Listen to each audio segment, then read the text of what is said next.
Hi geniuses, welcome to the channel Science Wizard Pooja Ranjan. This channel is all about the science subject of classes 6th, 7th, 8th, 9th and 10th physics and chemistry. If you are new to my channel, you can subscribe to the channel for more science videos, and if you like the explanation, then please press the like button and you can share this video with your friends, family and the classmates. So the chapter which we are going to discuss today is of class 8, chapter 15, chemistry, chemical effects of electric current. Okay so इस chapter पे मैं already 2 videos बना चुकी हूँ जिसका link मैं आपको description box में दे दूंगी, आप जाके चेक कर सकते हैं। और जो टॉपिक हम आज डिस्कस करने वाले हैं that is uses of electrolysis. So मेरे लास्ट वीडियो में मैंने आपको इलेक्ट्रोलाइसिस प्रोसेस एक्सप्लेन किया था, क्या होता है electrolysis process. So let's revise that first and then I will explain you what are the uses of electrolysis. So let me first give you a brief about the electrolysis process. So last video में हमने देखा था about the electrolysis of water. इसमें जो water है वो break down होता है into the hydrogen and oxygen, और हमने देखा था इलेक्ट्रोलाइसिस प्रोसेस के लिए हमें बीकर चाहिए होता है, एक इलेक्ट्रोलाइट होता है। Electrolyte is the conducting solution जिसके थ्रू इलेक्ट्रिसिटी कंडक्ट हो सकती है, और किसी भी लिक्विड को आप इलेक्ट्रोलाइट बना सकते हैं। तो जनरली जो इलेक्ट्रोलाइट लिया जाता है उसमें जो वाटर होता है उसमें जब आप एसिड, बेस या सॉल्ट कुछ भी ऐड करते हैं तो generally strong acids, strong bases और सॉल्ट ऐड किया जाता है जो कि उस वाटर को कंडक्टिंग बना देते हैं। इसके अलावा हमें 2 इलेक्ट्रोड्स चाहिए होते हैं, ठीक है। These can be of the metals, और अगर नॉन मेटल में आप लेते हैं तो that can be of the graphite because that is also a good conductor of electricity. So यहाँ पे इलेक्ट्रोड्स लिए जाते हैं। एक इलेक्ट्रोड जिसको कि आप बैटरी के पॉजिटिव टर्मिनल से कनेक्ट करते हैं उसको हम एनोड कहते हैं, और दूसरा इलेक्ट्रोड जिसको कि आप बैटरी के नेगेटिव टर्मिनल से कनेक्ट करते हैं उसको हम कैथोड कहते हैं, ठीक है। तो जनरली ये जो इलेक्ट्रोड्स होते हैं इन पे खुद कोई चार्ज नहीं होता है, इन पे चार्ज डेवलप होता है जब इसको आप बैटरी के दोनों एंड से कनेक्ट करते हैं। तो जिसको पॉजिटिव से कनेक्ट करते हैं उस पर पॉजिटिव चार्ज होता है, और जिसको नेगेटिव से कनेक्ट करते हैं उस पर नेगेटिव चार्ज डेवलप हो जाता है। यहाँ पे जो दूसरी चीज़ आपको याद रखनी है वो ये है कि जो इलेक्ट्रोलाइसिस प्रोसेस होता है उसमें 2 रिएक्शंस टेक्स प्लेस करती हैं। एक होती है रिडक्शन रिएक्शन, एक होती है ऑक्सीडेशन रिएक्शन। रिडक्शन रिएक्शन का मतलब होता है वो रिएक्शन जहाँ पे कि इलेक्ट्रॉन्स गेन किए जा रहे हैं, और ऑक्सीडेशन रिएक्शन का मतलब होता है जहाँ पे इलेक्ट्रॉन लूज हो रहे हैं, ठीक है। तो हमेशा याद रखना जो कैथोड होता है मतलब जिसको आप बैटरी के नेगेटिव टर्मिनल से कनेक्ट करते हैं उस इलेक्ट्रोड पे हमेशा रिडक्शन रिएक्शन टेक्स प्लेस करता है क्योंकि वहाँ पे इलेक्ट्रॉन गेन किए जाते हैं। एनोड होता है जिसको आपने बैटरी के पॉजिटिव टर्मिनल से कनेक्ट किया है, वहाँ पे लॉस होता है इलेक्ट्रॉन्स का, और इसी के कारण वहाँ पे ऑक्सीडेशन रिएक्शन अकर करती है। Okay, so let's see what happen in the application of the electrolysis. So अगर यूजेस ऑफ इलेक्ट्रोलाइसिस में देखें तो द फर्स्ट एप्लीकेशन जो कि हम इसमें पढ़ेंगे दैट इज द इलेक्ट्रोप्लेटिंग। इसको अगर 2 में डिवाइड करोगे तो ये जो पूरा वर्ड है इसको 2 में डिवाइड करते हैं तो ये बन जाता है इलेक्ट्रो एंड प्लेटिंग, ठीक है। इलेक्ट्रो का मतलब यहाँ पे इलेक्ट्रिसिटी है और प्लेटिंग का मतलब है परत चढ़ाना। तो इलेक्ट्रिसिटी की मदद से जब किसी भी सब्सटेंस पे किसी दूसरे सब्सटेंस की प्लेटिंग की जाती है तो जनरली यहाँ पे एक मेटल पे दूसरे मेटल की प्लेटिंग की जाती है with the help of the electricity, और इसी प्रोसेस को हम इलेक्ट्रोप्लेटिंग कहते हैं, ठीक है। अब यहाँ पर इस प्रोसेस में जो कोटिंग की जाती है मतलब ऊपर परत चढ़ाई जाती है, आप उसको प्लेटिंग या कोटिंग कुछ भी कह सकते हैं। तो यहाँ पे कोटिंग किया जाता है of the thin layer of metal, ठीक है। बहुत ही पतली सी परत चढ़ाई जाती है मेटल की। कौन कौन से मेटल्स हैं जिनकी परत चढ़ाई जाती है? तो वो हैं गोल्ड, सिल्वर, क्रोमियम, टिन और निकल। अब नाउ द क्वेश्चन अराइजेस कि मेटल्स तो बहुत सारे हैं मैम, 92 से भी ज़्यादा मेटल्स हैं, बट उनमें से केवल गोल्ड, सिल्वर और क्रोमियम, टिन और निकल की ही क्यों चढ़ाई जाती है परत? तो ऐसा इसीलिए किया जाता है क्योंकि ये मेटल्स होते हैं ये बहुत ही लीस्ट रिएक्टिव होते हैं। जनरली जो मेटल्स होते हैं वो बहुत हाईली रिएक्टिव होते हैं। आपने मेटल नॉन मेटल चैप्टर में पढ़ा है कि जो सोडियम और पोटेशियम होता है वो तो इतना रिएक्टिव होता है कि रूम टेम्परेचर पे भी आपको उनको केरोसिन में स्टोर करना पड़ता है, ठीक है, नहीं तो वो विग्रसली रिएक्ट कर जाते हैं with the moisture which is present in the atmosphere. Okay, so इसीलिए जनरली मेटल्स बहुत रिएक्टिव होते हैं और ये मेटल्स जो होते हैं ये बहुत ही लीस्ट रिएक्टिव होते हैं। सो इसीलिए इनकी कोटिंग की जाती है दूसरे मेटल्स पे, ठीक है। जैसे चीपर मेटल जो होते हैं उनको अट्रैक्टिव बनाने के लिए, ठीक है, उन पे इनकी कोटिंग की जाती है। नेक्स्ट अगर देखा जाए तो ऐसे मेटल्स जो कि जल्दी से जंग लग जाती है, जो जल्दी से कोरोड हो जाते हैं, ठीक है, उनको कोरोजन से बचाने के लिए इन मेटल्स की उन पे कोटिंग की जाती है। ठीक है, नाउ अगर बात करें क्रोमियम की, तो जो क्रोमियम होता है वो एक बहुत ही शाइनी मेटल है और ये जनरली कोरोड नहीं होता है। And the best part of it is that कि ये रेसिस्ट करता है स्क्रैचेस। ओके, सो अगर आप इस पे किसी भी शार्प चीज से स्क्रैच भी करेंगे तो वहां पे कोई मार्क नहीं आता है। सो इसीलिए जो क्रोमियम है उसकी कोटिंग की जाती है। अब इसको किस पे कोट किया जाता है, तो ऐसे मेटल्स पे जो कि देखने में बहुत अट्रैक्टिव नहीं होते हैं, जिनमें बहुत ज्यादा शाइन नहीं होती है। ठीक है, सो इसीलिए इसको डिपॉजिट किया जाता है दूसरे चीपर मेटल्स पे, जैसे कि लोहा है। ठीक है, तो लोहा जो होता है वो जो नया लोहा होता है उसमें तो शाइन होती है, बट धीरे धीरे करके उसकी शाइन खत्म हो जाती है क्योंकि वो हवा और पानी के कांटेक्ट में आता है और उसमें रस्ट लगने लगती है। तो उसको कोरोजन से भी बचाता है प्लस उसको शाइनी भी बनाता है। सो इसीलिए लोहे पे क्रोमियम की परत चढ़ाई जाती है, जिससे कि कार के डिफरेंट पार्ट्स बनते हैं। आप जो टैप्स हैं आपके घर में, आप जाके उनको देखोगे तो टैप्स जो होते हैं वो कितना शाइन कर रहे होते हैं। ठीक है, और उनकी शाइनिंग जो है वो हमेशा सेम ही रहती है। अगर आपके टैप्स में शाइनिंग नहीं है तो आप उनको ब्रश लो, उससे क्लीन करो अच्छे से। तो जैसे ही आप उस पे से सारी जो डर्ट और डस्ट है वो रिमूव कर दोगे, अच्छे से क्लीन कर दोगे, वो अगेन शाइन करने लगेंगे। ठीक है, फिर आपने बाईसाइकिल के हैंडल्स देखे होंगे। ठीक है, फिर व्हील रिम्स जो होते हैं, जो आपकी साइकिल के पहिए होते हैं, जो उसकी रिम होती है, ठीक है, अंदर से देखोगे वो शाइन कर रही होती है। तो ये जितने भी सब्सटेंसेस हैं, ये जितने भी पार्ट्स हैं of the car and bicycles and the scooters, ठीक है, तो आयरन जो होता है वो अट्रैक्टिव नहीं होता। तो in order to make it attractive, in order to make it shiny and in order to prevent it from rusting, iron पे क्रोमियम की प्लेटिंग करी जाती है। नेक्स्ट अगर बात करें तो जो गोल्ड और सिल्वर है उनको भी इलेक्ट्रोप्लेट किया जाता है on to the jewellery which is made up out of the cheaper material to make it look attractive. ठीक है, तो जनरली क्या होता है कि बहुत सारे जो लोग होते हैं वो जो ज्वेलरी खरीदते हैं गोल्ड की, ठीक है, तो जो गोल्ड की ज्वेलरी में क्या होता है कि प्योर 24 कैरेट गोल्ड से आप ज्वेलरी नहीं बना सकते क्योंकि उसकी मेलिएबिलिटी उतनी नहीं होती है हाई। ठीक है, तो उसको मेलिएबल बनाने के लिए, जिससे कि उसको प्रॉपर डिज़ाइन शीट में कन्वर्ट किया जा सके और उससे डिज़ाइन बनाया जा सके उसको ऊपर, इसीलिए उसमें 2% कॉपर मिलाया जाता है। तो उसको 22 कैरेट ऑफ गोल्ड कहते हैं। तो मतलब जिसमें कि 22 ग्राम्स जो है वो आपका गोल्ड है और 2 ग्राम्स जो है कॉपर है, और उसको मिला के आपकी ज्वेलरी बनाई जाती है। तो उसमें आपका 22 ग्राम आपको गोल्ड मिलता है। ठीक है, बट बहुत आज के टाइम में आप देख लेंगे वहां पे तो बहुत सारे शॉपकीपर्स क्या करते हैं कि ऊपर वो गोल्ड जो होता है वो बहुत महंगा होता है, हर कोई अफोर्ड नहीं कर सकता। तो बहुत सारे शॉपकीपर्स क्या करते हैं कि जो कॉपर होता है उसकी ज्वेलरी बना के और उसके ऊपर गोल्ड और सिल्वर की प्लेटिंग कर देते हैं। तो उसमें क्या होता है कि जो गोल्ड है सिर्फ प्लेटिंग में यूज हुआ है तो उससे उसका कॉस्ट कम हो जाता है और देखने में एकदम गोल्ड जैसा ही लगती है वो ज्वेलरी। तो सस्ता भी हो गया और हर कोई अफोर्ड भी कर सकता है। सो दैट्स वाई जो ज्वेलर्स होते हैं वो क्या करते हैं, गोल्ड और सिल्वर की कोटिंग कर देते हैं किसी भी चीपर मटेरियल से बने हुए ज्वेलरी पे और उससे उसको अट्रैक्टिव बना देते हैं।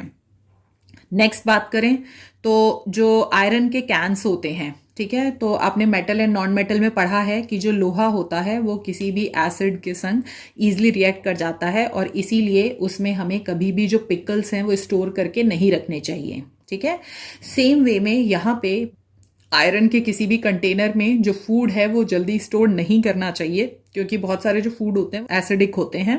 ठीक है, तो वो उनके संग रिएक्ट कर सकता है, वहां पे वो पॉइजनस सब्सटेंस बना सकता है। सो इसीलिए इसको प्रिवेंट करने के लिए जो आयरन है उसको इलेक्ट्रोप्लेट किया जाता है टिन के साथ। क्यों? क्योंकि जो टिन होता है वो बहुत ही लेस रिएक्टिव होता है आयरन से और इसीलिए जो टिन के कैंस हैं वो यूज किए जाते हैं in order to store the food. तो आपने कोल्ड ड्रिंक देखी होंगी ना, वो कैंस में आती हैं, those cans are made up of the tin. तो उसी कैंस में आपने देखा होगा आपके रसगुल्ले हैं, गुलाब जामुन हैं, वो जिन कैंस में आते हैं उन पे टिन की कोटिंग की जाती है। ठीक है, in order to prevent your food from getting spoiled. Next अगर देखेंगे तो जो जिंक है, आपने गैल्वेनाइजेशन प्रोसेस पढ़ा था। ठीक है, तो in the same chapter metal and non metal, तो उसमें गैल्वेनाइजेशन में क्या करते हैं हम जिंक को की कोटिंग कर देते हैं आयरन के ऊपर। सो उससे क्या होता है कि जो जिंक है वो एक प्रोटेक्टिव लेयर फॉर्म कर देता है, जिससे कि जो आयरन है वो हवा और पानी के कांटेक्ट में नहीं आ पाए और उसकी रस्टिंग को रोका जा सके। ओके, सो जिंक को इलेक्ट्रोप्लेट किया जाता है आयरन के ऊपर और उससे ब्रिजेस और ऑटोमोबाइल्स बनाए जाते हैं। ऑटोमोबाइल्स का मतलब है जो कार हैं, बाइक्स हैं, इन सबको बनाया जाता है। और ये जो कोटिंग है वो मेनली की जाती है in order to prevent the iron from rusting. So अगर बहुत ही सिंपल लैंग्वेज में बोलूं तो जो इलेक्ट्रोप्लेटिंग है वो सिर्फ और इलेक्ट्रोप्लेटिंग का मतलब ये हुआ कि एक मेटल की दूसरे मेटल पे परत चढ़ाना। जब आप एक मेटल की दूसरे मेटल पे परत चढ़ा रहे हो तो उसका सिर्फ एक ही पर्पस है, आप या तो उसको और ज्यादा ब्यूटीफुल बनाना चाहते हो, अट्रैक्टिव बनाना चाहते हो, शाइनी बनाना चाहते हो, या फिर दूसरा रीजन ये है कि जो भी मेटल्स, ठीक है, इजिली कोरोड हो जाते हैं, उनके कोरोजन को आप, उनके रस्टिंग को आप स्टॉप करना चाहते हो, इसीलिए इलेक्ट्रोप्लेटिंग की जाती है। नाउ अब ये इलेक्ट्रोप्लेटिंग प्रोसेस किया कैसे जाता है।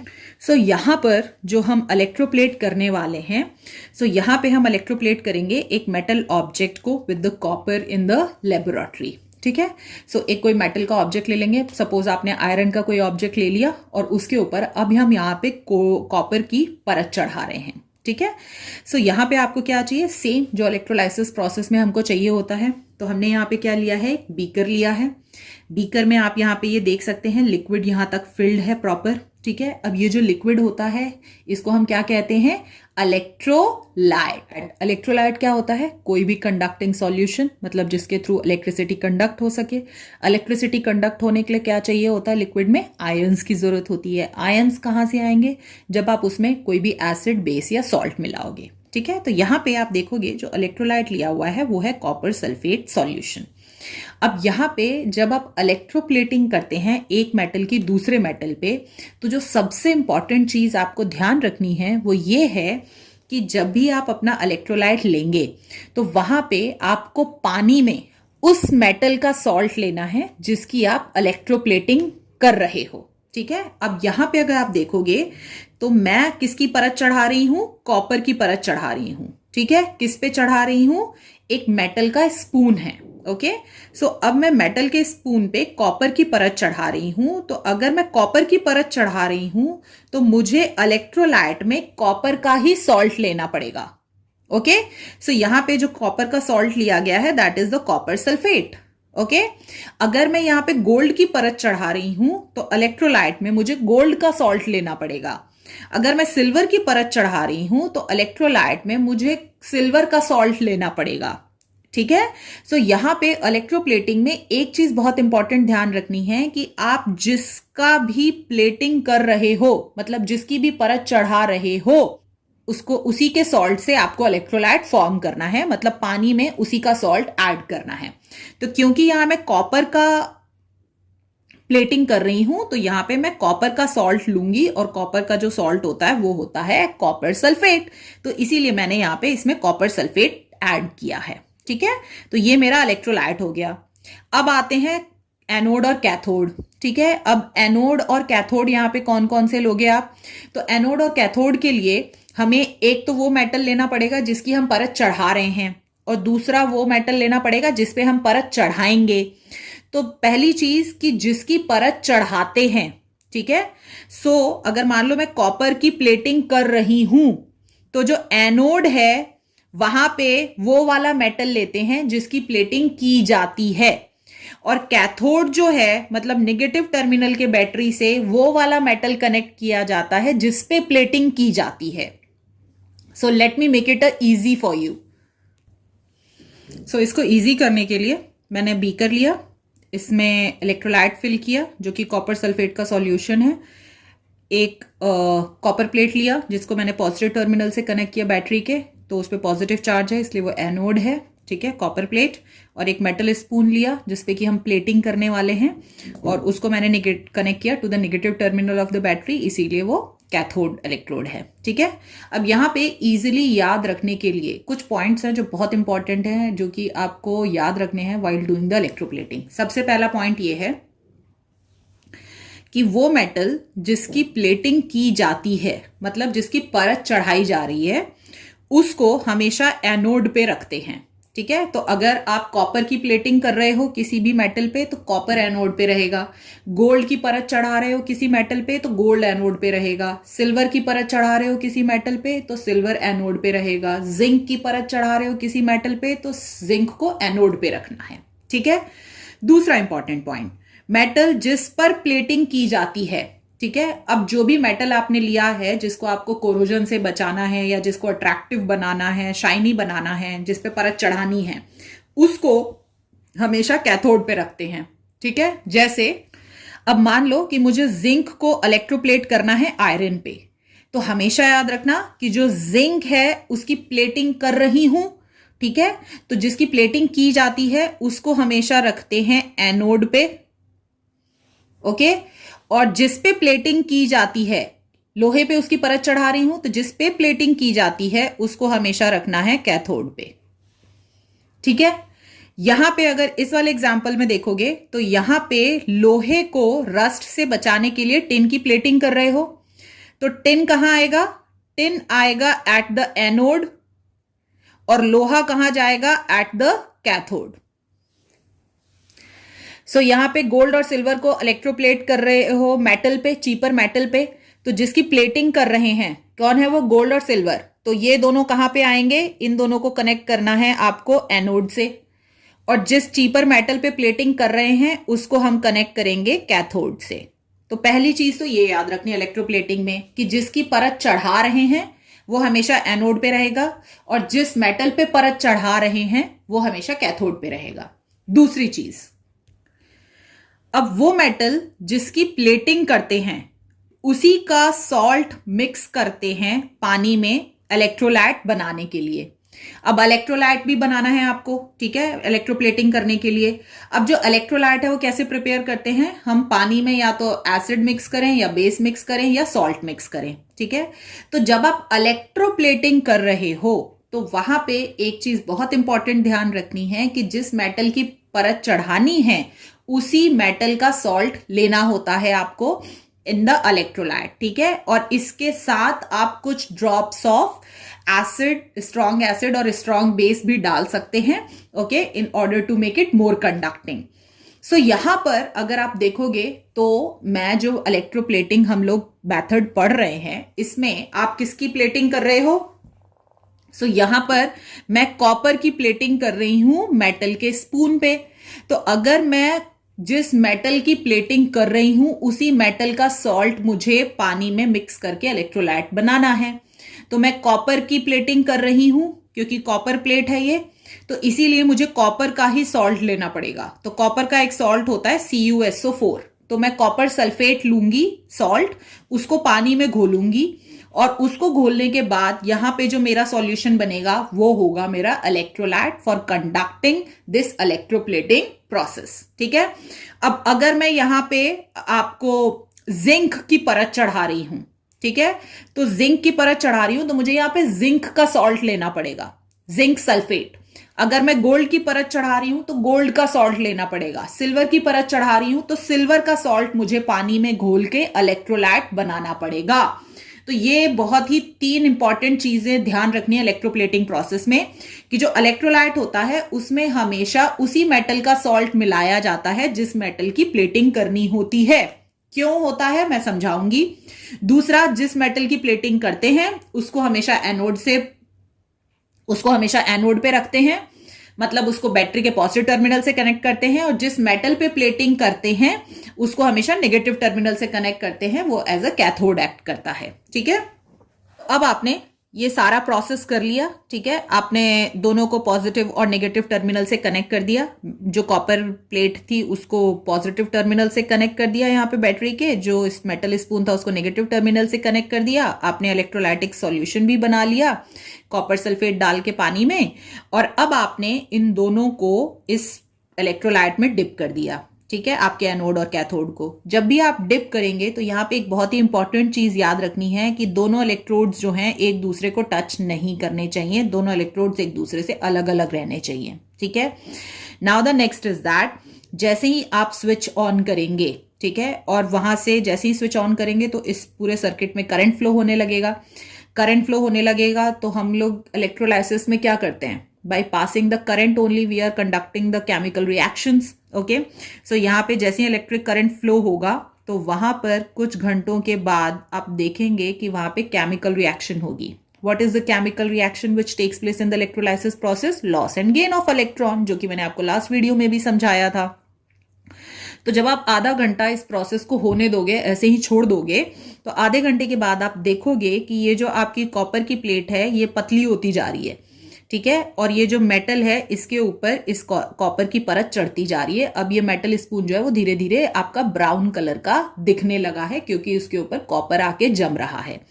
अब now the next question arises कि ये होता कैसे है. ठीक है, तो सब जैसे ही आप इलेक्ट्रोलाइट बनाओगे, मतलब जैसे ही आप कॉपर सल्फेट को डिसॉल्व करोगे पानी में, ठीक है, तो हमेशा याद रखना एसिड हो, बेस हो, सॉल्ट हो, जैसे ही आप उसको पानी में घोलते हो तो वो जो एसिड, बेस और सॉल्ट होते हैं वो ब्रेक डाउन हो जाते हैं इनटू द आयंस. ठीक है, तो वो ब्रेक डाउन हो जाएगा copper sulphate salt into the positively charge copper ion and negatively charge sulphate ion. ठीक है, सो जैसे ही आप इलेक्ट्रोलाइट बनाओगे, कॉपर सल्फेट को पानी में घोलोगे, तो पानी में घुलते ही जो कॉपर सल्फेट है वो Cu2+ copper ion, copper positive charge ion और सल्फेट नेगेटिव चार्ज आयन में टूट जाएगा. फिर जैसे ही आप इलेक्ट्रिसिटी पास करोगे सॉल्यूशन के थ्रू, ठीक है, तो वहां पर जो कॉपर आयंस हैं, क्योंकि उनके ऊपर पॉजिटिव चार्ज है तो उनको हम कैटायंस कह रहे हैं, तो वो मूव करेंगे towards the cathode and pick up the electron from there which is supplied by the electric current. ठीक है, क्योंकि इलेक्ट्रिक करंट कैसे फ्लो करता है?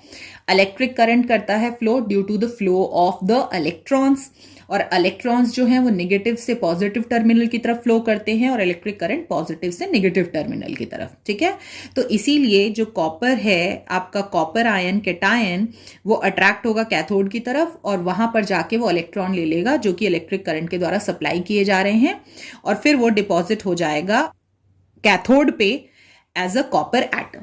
अब होता कैसे है देखो. सबसे पहले आपका कॉपर सल्फेट Cu2+ और SO4 आयन में टूट गया, तो अब आपका जो इलेक्ट्रोलाइट है उसमें बहुत सारे Cu2+ हो गए. ठीक है, अब क्योंकि इन पे पॉजिटिव चार्ज है तो पॉजिटिव चार्ज किसकी तरफ अट्रैक्ट होगा? जिस पे नेगेटिव चार्ज है. कौन सा इलेक्ट्रोड है जिस पे नेगेटिव चार्ज है? तो आपको पता है कि जो कैथोड है उस पे नेगेटिव चार्ज होता है क्योंकि आपने उसको नेगेटिव टर्मिनल ऑफ बैटरी से कनेक्ट किया है. ठीक है, इसीलिए यहां पे क्योंकि कॉपर पे पॉजिटिव चार्ज है तो वो कैथोड की तरफ अट्रैक्ट होगा क्योंकि उस पे नेगेटिव चार्ज है, प्लस और माइनस एक दूसरे को अट्रैक्ट करेंगे. तो कॉपर आयन जो है वो कैथोड के ऊपर चला जाएगा. जैसे ही वो कैथोड के ऊपर जाएगा तो वहां पे वो इलेक्ट्रॉन गेन करेगा. इलेक्ट्रॉन कौन प्रोवाइड कर रहा है? इलेक्ट्रॉन प्रोवाइड हो रहे हैं due to the flow of electric current. ठीक है, तो वहां पे वो क्या करेगा? 2 इलेक्ट्रॉन गेन कर रहा है. गेन ऑफ इलेक्ट्रॉन कौन सा प्रोसेस होता है? Reduction process. यहां पे इलेक्ट्रॉन गेन होगा और यहां पे वो कन्वर्ट हो जाएगा इनटू द कॉपर, और यही जो कॉपर एटम है वो जाके आपके मेटल स्पून पे डिपॉजिट होने लगेंगे. तो आपको पता है ना, आपके कैथोड पे आपने क्या अटैच किया हुआ है? Metal spoon.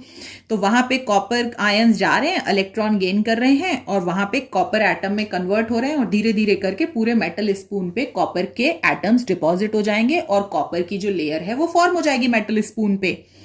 पर अब होता क्या है कि जो आपके सॉल्यूशन में कॉपर आयंस हैं, ठीक है, अब वो जब कैथोड की तरफ जाने लगेंगे तो जो कॉपर आयन जो है सॉल्यूशन में, उनका जो कंसंट्रेशन है वो कम होने लगेगा क्योंकि धीरे धीरे करके तो वो सारे कैथोड पे जा रहे हैं.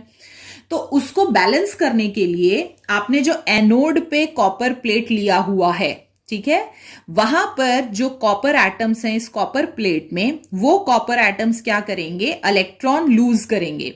तो जैसे ही ये इलेक्ट्रॉन लूज करेंगे तो वहां पर ये फॉर्म करेंगे Cu2+ आयन और 2 इलेक्ट्रॉन लूज कर देंगे. तो लॉस ऑफ इलेक्ट्रॉन होता है ऑक्सीडेशन रिएक्शन. तो इसीलिए यहां पर ये Cu atoms from the copper plate ions में कन्वर्ट हो जाएंगे बाय लूजिंग द इलेक्ट्रॉन और कहां पे आ जाएंगे? Into the solution. ठीक है, और यहां पर वो जो कंसंट्रेशन है Cu2+ आयन का सॉल्यूशन में सेम रहेगा. तो कॉपर जो है एटम वो कॉपर आयन के फॉर्म में सॉल्यूशन में आ रहा है और फिर वो कैथोड पे जा रहा है और वहां पे जाके जमा हो रहा है। तो धीरे धीरे जो कॉपर एटम्स हैं वो कॉपर प्लेट में से निकल के कहाँ जा रहे हैं, मेटल स्पून पे। तो इसीलिए धीरे धीरे करके सारी की सारी परत जो है वो कॉपर प्लेट में से निकल के सारे atoms get deposited on the metal spoon और इसीलिए वहां पे प्लेटिंग हो जाती है। सो अगर बहुत सिंपल लैंग्वेज में बोला जाए तो ये एनोड है जिसको पॉजिटिव टर्मिनल से कनेक्ट किया है, कॉपर प्लेट है, ठीक है। सो यहां पर ये जो सॉल्यूशन है आपका कॉपर सल्फेट का, सो यहां पर क्या हो रहा है कि ये टूट रहा है Cu2+ और SO4 आयन में। तो यहां पे अगर आप देखोगे तो बहुत सारे Cu2+ इस सॉल्यूशन में है, ठीक है। अब क्योंकि इन पे पॉजिटिव चार्ज है सारे Cu2+ पे, तो ये अट्रैक्ट होंगे towards the negative charge cathode की तरफ। जैसे ही कैथोड पे जाएंगे तो यहां पे ये जितने भी कॉपर आयंस हैं ये 2 इलेक्ट्रॉन लेंगे और यहां पे ये कॉपर में कन्वर्ट हो जाएंगे, ठीक है। और इस मेटल पे यहां पे एज अ Cu डिपॉजिट हो जाएंगे सारे के सारे Cu बनके और उसके ऊपर परत जम जाएगी। बट अब सोचो धीरे धीरे करके ये सारे के सारे ऐसे जाके यहाँ पे डिपॉजिट हो रहे हैं। तो अब इसमें तो जो कंसंट्रेशन है, मतलब जो मात्रा है आपके कॉपर आयन की, वो कम होती जा रही है। तो इसको बैलेंस करने के लिए जो कॉपर एटम यहां पर हैं आपके एनोड पे, इसमें बहुत सारे कॉपर प्लेट लिए तो कोई भी चीज किससे बनती है, एटम से। तो इसमें बहुत सारे Cu के एटम्स हैं। तो ये Cu के एटम्स क्या करेंगे कि दे लूज 2 इलेक्ट्रॉन्स, ठीक है। सो ये यहाँ पे Cu2+ बनाएंगे बाय लूजिंग द 2 इलेक्ट्रॉन्स और ये Cu2+ फिर यहाँ पे सॉल्यूशन में आ जाएगा। तो अब यहां से कॉपर इलेक्ट्रॉन लूज करके Cu2+ बन रहा है, सॉल्यूशन में आ रहा है और फिर यहां से यहां जा रहा है। तो ऐसे ऐसे करके जितने भी कॉपर एटम्स हैं आपके एनोड पे वो सारे के सारे Cu2+ बन के सॉल्यूशन में आते हैं और फिर वो अट्रैक्ट होते हैं कैथोड पे और वहां जाके वो 2 इलेक्ट्रॉन गेन कर लेते हैं, ठीक है। अब ये जो लॉस और गेन ऑफ इलेक्ट्रॉन है ये हमेशा कांस्टेंट रहता है, ठीक है। अब यहाँ पे एक चीज जो समझने वाली है कि ये जो एनोड है जो ये इलेक्ट्रॉन लूज कर रहा है ना यहाँ से, तो वो जो इलेक्ट्रॉन है ये यहां से यहां ट्रेवल करके यहां पहुंचते हैं और यहां पे फिर वो आपके इस कॉपर आयन के द्वारा गेन कर लिए जाते हैं। तो यहां पे इसने 2 इलेक्ट्रॉन लूज किए, वही इलेक्ट्रॉन यहां से यहां पहुंचे कैथोड पे और कैथोड पे फिर से उसने 2 इलेक्ट्रॉन गेन कर लिए। तो इसीलिए जो इलेक्ट्रॉन्स का कंसंट्रेशन है वो भी हमेशा सेम रहता है ड्यूरिंग द इलेक्ट्रोप्लेटिंग प्रोसेस। सो इस ढंग से इलेक्ट्रोप्लेटिंग प्रोसेस किया जाता है। हमेशा याद रखना एनोड पे जो रिएक्शन होती है उसको हम कहते हैं ऑक्सीडेशन, लॉस ऑफ इलेक्ट्रॉन, और यहां पे जो रिएक्शन होती है उसको हम कहते हैं रिडक्शन, ठीक है। अगर ये सेम प्रोसेस आप जिंक और आयरन के संग करोगे तो वहां पर भी आपको क्या करना है, आयरन को कैथोड से अटैच करोगे, जिंक को एनोड से अटैच करोगे और यहां पे जो इलेक्ट्रोलाइट लोगे उसमें आपको जिंक का सॉल्ट लेना है तो आप ZnSO4 ले सकते हैं और यहां पे ये सेम प्रोसेस अकर करेगा। यहाँ पे जो ZnSO4 है वो टूटेगा Zn2+ और SO4 आयन में। तो जितने भी Zn2+ हैं वो सब कैथोड की तरफ अट्रैक्ट होंगे और वहां पर जाके 2 इलेक्ट्रॉन गेन करके सब Zn के फॉर्म में, Zn एटम के फॉर्म में सारे के सारे इस आयरन पे डिपॉजिट हो जाएंगे। सो इसको बैलेंस करने के लिए यहां से जितने भी जिंक एटम हैं वो सब इलेक्ट्रॉन लूज करके सॉल्यूशन में जंप करेंगे, ओके, जिससे कि कंसंट्रेशन जो है Zn2+ का सॉल्यूशन में सेम रहे, बना रहे, ओके। और इसीलिए धीरे धीरे करके सारे Zn एटम Zn2+ करके इसमें आएंगे और फिर यहाँ जाके डिपॉजिट होंगे। तो इस ढंग से यहाँ का जो प्लेट है वो पतला होता जाता है और यहाँ पे परत चढ़ती जाती है। सो इसी को हम कहते हैं electroplating process. So this is it about this video. अगर आपको कोई भी डाउट है तो you can ask me in the comment section and next video में I am going to explain you the electro refining process.